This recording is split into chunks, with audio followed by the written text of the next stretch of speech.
जय श्री कृष्ण।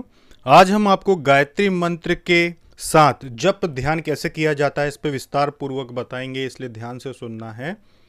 सबसे पहले जो मंत्र है ओम भूर्भुवः स्वः तत्सवितुर्वरेण्यं भर्गो देवस्य धीमहि धियो यो न प्रचोदयात्। कि जो मंत्र है, इस मंत्र का जो साधक जप करते हैं और वो इस मंत्र के साथ ही जप ध्यान में समाधि में लीन होना चाहते हैं, तो वो कैसे करते हैं वो आपको आज हम जानकारी देंगे। कि ये जो गायत्री मंत्र होता है, जो प्राचीन ग्रंथ हैं हमारे हिंदू धर्म के, वेद हैं, उसमें गायत्री मंत्र जो है इसे बहुत ही सार्वभौमिक प्रार्थना के रूप में माना गया है। यानी कि हर प्रकार की प्रार्थना में गायत्री मंत्र का प्रयोग किया जा सकता है, ऐसा माना गया है। और उस अंतर्यामी जो हमारे दिव्य जो परमात्मा हैं उनको ये संबोधन करते हैं इस मंत्र से, ये कहा गया है। उसी देवी शक्ति को सविता भी कहा गया है, जिनकी उपासना गायत्री मंत्र से की जाती है। वही जिनको सबकी उत्पत्ति का कारण माना जाता है, वही सविता का अर्थ है। गायत्री को 3 अंगों में विभाजित किया जाता है। एक होता है स्तुति, दूसरा होता है ध्यान और तीसरा होता है प्रार्थना। सर्वप्रथम उस दिव्य स्वरूप परमात्मा की जो स्तुति की जाती है, फिर उसके बाद उनका ध्यान किया जाता है और अंत में उनका सद्बुद्धि प्रदान करें ऐसी प्रार्थना की जाती है। गायत्री को वेदसार के नाम से भी जाना जाता है और इसमें सभी वेदों का निचोड़ माना जाता है। वेद क्या है? वेद है ज्ञान। ज्ञान ही वेद से प्राप्त किया जाता है। वेद का उत्पत्ति इसलिए हुई जिससे कि ज्ञान की वृद्धि हो।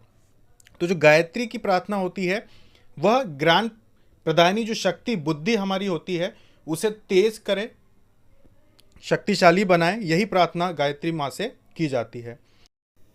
माँ गायत्री के 5 रूप हैं, ऐसी मान्यता है। पहला रूप है ओम, दूसरा है भूर्भुवः स्वः, तीसरा है तत्सवितुर्वरेण्यम, चौथा है भर्गो देवस्य धीमहि और 5वां है धियो यो न प्रचोदयात्। गायत्री माता के इन 5 रूपों में 5 गुणों को दर्शाया गया है। गायत्री मनुष्य के 5 गुणों की संरक्षक है। गायत्री माँ उनका संरक्षण करती है, भरण पोषण करती है। इसका जो जाप करते हैं साधक, जब गायत्री माँ 5 गुणों के संरक्षण के रूप में कार्य करती है तो इसे सावित्री कहा जाता है। पहले की जो हमने कथाएं सुनी हैं उसके अनुसार जो सावित्री थी, वो एक ऐसी निष्ठावान पत्नी के रूप में उन्हें हम जानते हैं, पहचानते हैं, जो अपने मृत पति सत्यवान को भी जीवित करवा लिया था उन्होंने अपनी शक्ति से। वही सावित्री 5 प्राणों की प्रधान आराध्य। अब बात करते हैं गायत्री मंत्र का जप और विधान क्या होता है, इसका फल क्या होता है। देखिए, गायत्री माता का जो मंत्र होता है इसको आप दिन में 3 बार जप कर सकते हैं, सुबह, दोपहर और शाम के समय आप कर सकते हैं।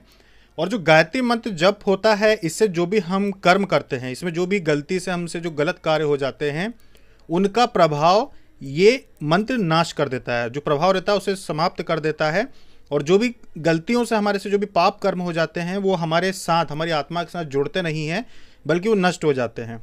तो एक प्रकार से कहा जाए कि गायत्री जप से जो प्रायश्चित हो जाता है आपके ऐसे कर्मों का जो आपने जानबूझ के नहीं किए और गलती से कोई भी पाप कर्म आपके द्वारा हो गए हैं। यह भी माना जाता है कि अगर मान लीजिए कि आपने खाना खाने के पहले, भोजन करने के पहले अगर आपने गायत्री मंत्र का जप किया है तो वो भोजन भी पवित्र हो जाता है और वो जो भोजन होता है वो आपको स्वस्थ बनाता है। तो भोजन की भी पवित्रता आ जाती है अगर आप खाना खाने के पहले, भोजन करने के पहले गायत्री मंत्र का जप कर ले तो ये जो गायत्री मंत्र होता है इसे मन ही मन जप करके ध्यान में बैठा जाता है तो बहुत ही जल्दी जो आपके प्राण होते हैं वो ऊर्ध्व हो जाते हैं। बहुत ही जल्दी आप समाधि में जाने लगते हैं और आपका आत्म साक्षात्कार करने का जो मार्ग होता है वो सुदृढ़ होता है। इसके अलावा एक सावित्री मंत्र जो है उसके भी जप ध्यान का आपको बता देते हैं कि जैसा कि वेदों ने गायत्री के अलावा माता सावित्री का जो मंत्र है वो भी एक बहुत ही प्रभावशाली मंत्र दिया गया है, उसे सावित्री मंत्र कहा जाता है। जो साधक गायत्री मंत्र से नहीं करना चाहते हैं वो सावित्री मंत्र से भी ध्यान लगा सकते हैं। यह मंत्र है ओम भूः, ओम भुवः, ओम स्वः, ओम मः, ओम जन, ओम तपः, ओम सत्यम। इन 7 जो वाक्य हैं इनको शरीर के जो 7 चक्र होते हैं उनसे मिलाकर जप करना होता है। उन चक्रों पर ध्यान लगा के इनका उच्चारण करना होता है तो जो आपका मन होता है वो शीघ्र ही शांत होता है और ये जो मंत्र होता है जल्द आपको ध्यान की अनुभूति लाता है। जब ध्यान करते हुए ओम भू से लेकर ओम सत्यम तक इन 7 वाक्यों को एक एक चक्र के साथ जोड़ना होगा आपको। ओम भू को मूलाधार के साथ, ओम भू को स्वादिष्ठान के साथ, ओम स्वः को मणिपुर चक्र के साथ, ओम मह को अनाहत, ओम जन को विशुद्ध, ओम तप को आज्ञा चक्र के साथ, ओम सत्यम को सहस्त्रार के साथ जोड़ के जपा जाता है आराम से। इन सातों चक्रों के साथ इन सातों वाक्यों को जोड़कर आप जप करते हैं तो आपके मन की स्थिरता जो है वो बढ़ जाती है, ध्यान आपका केंद्रित हो जाता है। और ये कहा जाता है कि महान वैदिक उपासना है गायत्री मंत्र के जप के अलावा अगर सावित्री मंत्र से करते हैं तो। ऐसा अथर्ववेद में भी माना गया है कि 8 चक्र होते हैं, परंतु जितने भी साधक होते हैं कुंडलिनी से संबंधित सभी 7 चक्र को मानते हैं। सावित्री मंत्र जो होता है, ये सातों सावित्री मंत्र के सातों जो वाक्य हैं उन सातों को एक एक चक्र के साथ जोड़कर आप वैदिक उपासना करते हैं, क्योंकि एक प्रकार से इन चक्रों में जो मंत्र के 7 वाक्य हैं, एक प्रकार से ये कह लीजिए कि आप उनको जोड़ रहे हैं, मतलब कि उनको वहाँ पे स्थापित कर रहे हैं। और ये एक मान सकते हैं आप कि एक एक चक्र को जब आप जोड़ते हैं तो वो बहुत जल्दी जागृत होता है, और ये सिर्फ वही लोग कर सकते हैं जो गायत्री उपासक हो। अन्य लोग इसमें समय अगर लगाते हैं तो फिर उनको मार्ग जो है उनका थोड़ा कठिन हो जाता है, क्योंकि पहले से अन्य मंत्र का उच्चारण कर रहे हों, फिर अलग से करने में थोड़ी परेशानी होती है। तो इसमें आपको जब आप इन मंत्र का जप करते हैं तो आपको उच्चारण के साथ प्रश्वास को, यानी कि सांस को आपको धीरे धीरे छोड़ना होता है। ध्यान को एक एक चक्र पर केंद्रित करते हुए ओम के उच्चारण के साथ आपको श्वास खींचकर, लंबी श्वास लेकर भूह, भूवह, स्वह आदि के उच्चारण के साथ आपको सांस धीरे धीरे छोड़नी होती है। जैसे मूलाधार चक्र के साथ आपको बताया ओम भूह, स्वादिष्ठान में ओम भूह, ऐसे एक एक जो वाक्य है उसके साथ आपको छोड़ना होता है। और ये जब नियंत्रण आपका एक लय बनने लगती है तो अपने आप जो आपका प्राण होते हैं वो सूक्ष्म शरीर में जाने लगते हैं, स्थूल शरीर से सूक्ष्म शरीर में जाने लगते हैं और समाधि लगने लगती है आपकी। तो जब आप इसको एक एक चक्र पर ध्यान केंद्रित करते हुए इन वाक्यों को बोलते हैं तो आपका ध्यान लगना स्वाभाविक होता है। फिर आपका मन जो है यहाँ भटकता नहीं है, क्योंकि आपके मन को इतना समय ही नहीं मिलता कि वो यहाँ वहाँ भटके। तो इस प्रकार से जब आप ध्यान लगाते हैं इन सातों वाक्यों को बोलकर सावित्री मंत्र के, तो फिर आपका ध्यान नहीं भटकता है और आत्म साक्षात्कार, भगवत साक्षात्कार, इन सारी चीज़ों की तरफ आप बढ़ जाते हैं।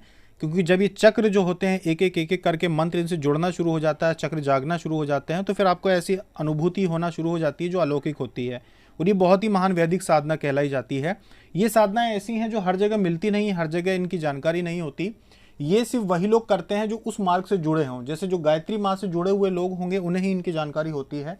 अगर अन्य कोई मंत्र के साधक होते हैं, जैसे कि भगवान शिव के मंत्र के साधक या अन्य मंत्रों के साधक होते हैं, उनको मार्ग बदलने की आवश्यकता नहीं है, वो अपने अपने मंत्र से ध्यान, जप, साधना ये सब कर सकते हैं। तो ये सिर्फ गायत्री जो साधक हैं, जो गायत्री माँ का जप करते हैं लेकिन उन्हें बहुत ज़्यादा जानकारी नहीं है, वो गायत्री मंत्र से या सावित्री मंत्र से ध्यान लगाकर देख सकते हैं। ऐसा जरूरी नहीं है कि एक बार आपने शुरू कर दिया तो आपको 2-4 साल करना होगा। अब 15 दिन करके देख लीजिए एक मंत्र के साथ। एक मंत्र के साथ आप गायत्री मंत्र के साथ करना चाहते हैं, आप 15 दिन करके देख लीजिए। फिर अगर आप सावित्री मंत्र के साथ करना चाहें तो 15 मिनट करके देख लीजिए। तो 15 दिन ये आपको अभ्यास हो जाएगा कि इसका क्या अनुभव है। इसको डिस्क्रिप्शन में लिख देंगे मंत्र को, जिससे कि आप उसको लिख लें, आपको दिक्कत ना हो। या फिर आप कहीं अगर आपके पास गायत्री जो परिवार है, अगर उससे संबंधित कोई भी आपके पास ग्रंथ हो तो उसमें भी ये मंत्र, आप सावित्री मंत्र अगर मिल जाता है तो अच्छी बात है। या फिर हम यहाँ डिस्क्रिप्शन में दे देते हैं, क्योंकि हमें पता नहीं है कि गायत्री परिवार की जो होती है पुस्तक है उसमें मंत्र दिया भी जाता है कि नहीं, लेकिन हम फिर भी दे देते हैं आपके लिए। अभी तक के लिए इतना ही। जय श्री कृष्ण।